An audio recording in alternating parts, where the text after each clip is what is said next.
Beanie Babies are an absurd and funny thing that happened. You know, it's insane that people just lost their minds over tiny stuffed animals for 3 years and treated them like gold. It was definitely in the ether back then. Which is as crazy as believing stuffed animals are gold. Did you see the truck crash?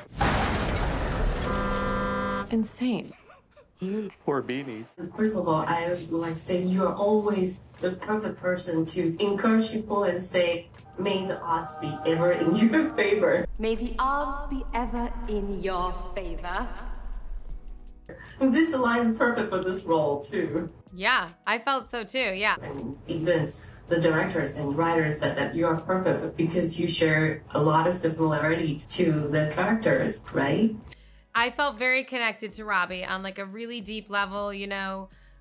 Both I'm working class, she was very working class, very ambitious, but you know, living in a man's world, having to sort of be a supporting player, which I felt I was for a very long time, underestimated by a lot of people, you know, looking for a mentor that was never there, really trying to, and then frankly, having to figure out how to make a system that was not made for her work for her, and overcome also the sort of narcissism of a man she thought she could trust, who was manipulating her and who broke her trust and who took her entire sense of self.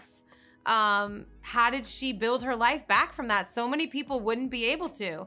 I just loved the fire that lived inside of her that kept driving her to reach her potential. This has always been my company. Company we created together. Why do you have to be so dramatic? I mean, My salary's been reduced 75%. yeah, I'm just doing what's necessary. You know, running the real, actual business over here. When we came across this book that Zach Bissonette wrote about the craze, we were so amazed at how many things we cared about were contained in this story.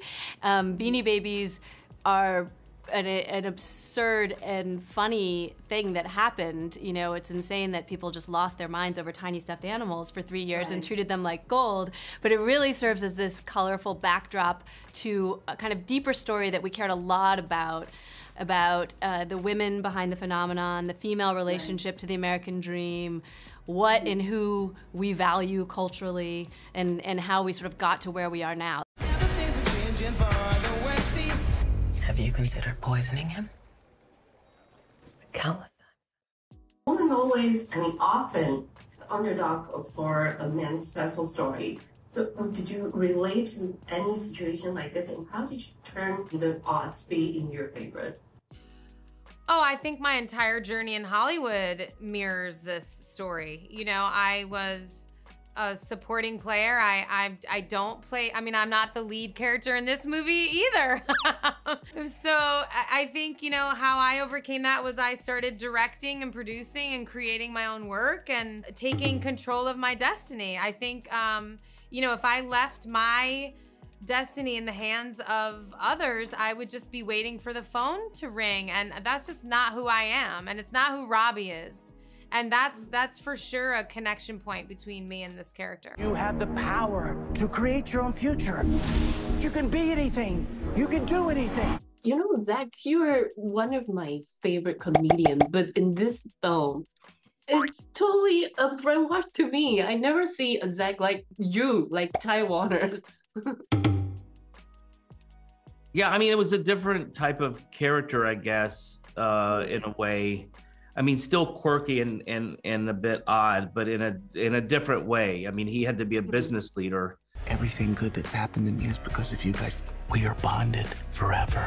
So how do you prepare for this role? It's completely different from the project you previously did. There wasn't much to go on. I mean, there was a book that was heavily researched. There was also, but the tricky thing is, and I've said it in the other interviews, is I'm not much of a mimic. I'm not good at copying how someone, so that in a weird way was an advantage to me, that there wasn't any tape on him, barely any print interviews. Oh. I found what I could find. I mean, the book I read a couple of times looking for those kind of personality quirks, and they were in there. I just really was based it on a kind of an insecure ego. I think a lot of people that have a lot of bravado or show-offy or dress to the nines, there's this outward confidence, but there's this oftentimes a core that's shaky.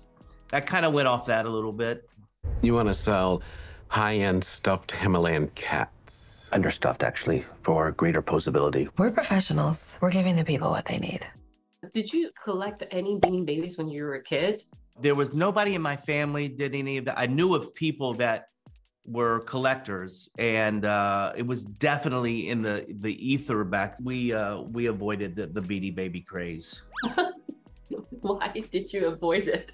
I don't know. It didn't seem sustainable. It just kind of seemed trendy. You can see a lot of Beanie Babies on set.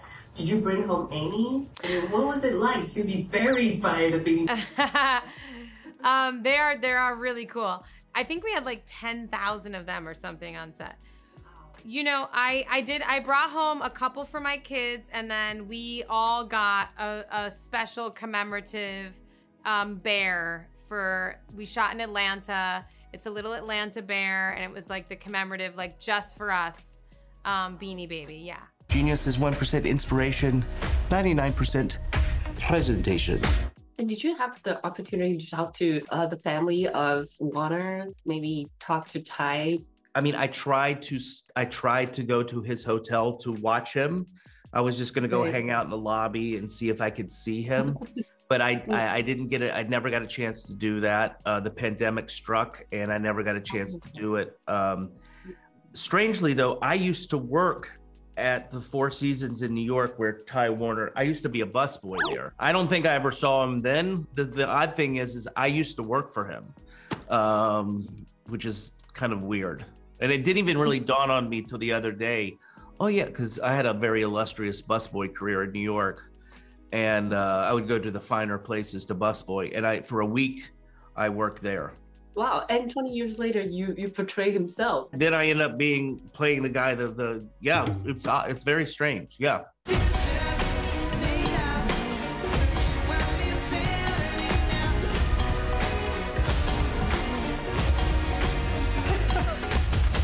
This film really resonates with what happened right now. For example, the NFT and stuff, you know, the crypto, the story share, the fashion ideas, what happened to us today. So is that one of the inspiration that you make this film? It as a particularly absurd and interesting and funny example of a pattern that happens over and over. And so, you know, we wanted to explore this idea of bubbles and people falling for something and then it being too good to be true, and how that relates to sort of the myth of America and larger issues that we can all kind of connect to. I'm gonna go. You're dead to me!